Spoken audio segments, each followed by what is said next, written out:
बिहार में नई सरकार के गठन के एक दिन बाद ही दिग्गज मंत्रियों के साथ ही नए नवेले मंत्रियों को भी मंत्रालय संभालने की जिम्मेदारियां सौंप दी गई है।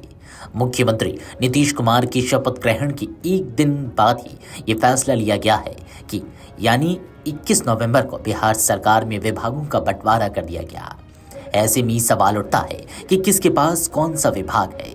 सीएम नीतीश के पास कौन कौन विभाग है, डिप्टी सीएम सम्राट चौधरी को कौन सा विभाग सौंपा गया है, कुशवाहा के बेटे को कौन से विभाग की जिम्मेदारियां दी गई है, गृह विभाग किसके पास है और क्या है इसकी खासियत। दरअसल विभागों के बंटवारों को देखा जाए तो एक तरह का सीएम नीतीश को बड़ा झटका लगा है। इस बार गृह मंत्रालय सीएम नीतीश के पास नहीं है, जो कि अहम विभाग होता है। नई कैबिनेट में सबसे अहम गृह विभाग डिप्टी सीएम सम्राट चौधरी को सौंपा गया है। बीजेपी कोटे से आने वाली सम्राट चौधरी अब नीतीश सरकार में कानून व्यवस्था और आंतरिक सुरक्षा की कमान संभालेंगे। 20 साल में यह पहली बार है जब नीतीश कुमार ने गृह विभाग अपने पास नहीं रखा है। इसके अलावा बीजेपी कोटे से मंत्री बने वरिष्ठ नेता रामकृपाल यादव को कृषि विभाग मिला है, जिसे सरकार के प्रमुख मंत्रालयों में से एक माना जाता है। हालांकि जेडीयू ने वित्त मंत्रालय अपने पास रखा है। विजेंद्र प्रसाद यादव को वित्त विभाग, वाणिज्य, कर विभाग और ऊर्जा विभाग की जिम्मेदारी सौंपी गई है। जेडीयू ने अपने सभी पुराने मंत्रियों का विभाग बरकरार रखा है। कोटे की मंत्रियों की संख्या कम होने के कारण सीनियर मंत्रियों को एक से ज्यादा विभाग दिए गए हैं। पहली दफा मुख्यमंत्री नीतीश कुमार के पास सबसे कम विभाग रहेंगे।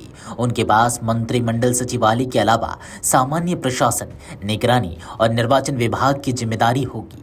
इसके अलावा वह विभाग भी नीतीश कुमार के पास रहेंगे जो किसी को आवंटित नहीं किए गए हैं। बिहार में गृह मंत्रालय मिलना काफी बड़ी बात मानी जाती है। बिहार जैसे बड़े राज्य में कानून व्यवस्था पूरी तरह से गृह मंत्रालय के तहत आती है, यानी पुलिस महकमा पूरी तरह से सम्राट चौधरी के हाथों में होगा। इसके अलावा जेल और इस तरह की बाकी चीजों में सीधा गृह मंत्रालय का हस्तक्षेप होता है। यही वजह है कि इसे पावर शिफ्टिंग कहा जा रहा है, यानी मुख्यमंत्री की आधी ताकत बीजेपी के हाथों में आ गई है। इसे बीजेपी की तरफ से सरकार बनाने का एक बड़ा कदम माना जा रहा है। चलिए अब आपको बताते हैं कि आखिर नीतीश कुमार के पास क्या है। नीतीश कुमार के पास मुख्यमंत्री पद है। ऐसे में बिहार के तमाम बड़े फैसले वही लेंगे। उनके तहत पुलिस तो नहीं आएगी, लेकिन एडमिनिस्ट्रेटिव पावर्स उनके हाथों में ही होगी, यानी तमाम जिलों के डीएम और बाकी अधिकारी सीधे नीतीश कुमार को रिपोर्ट करेंगे।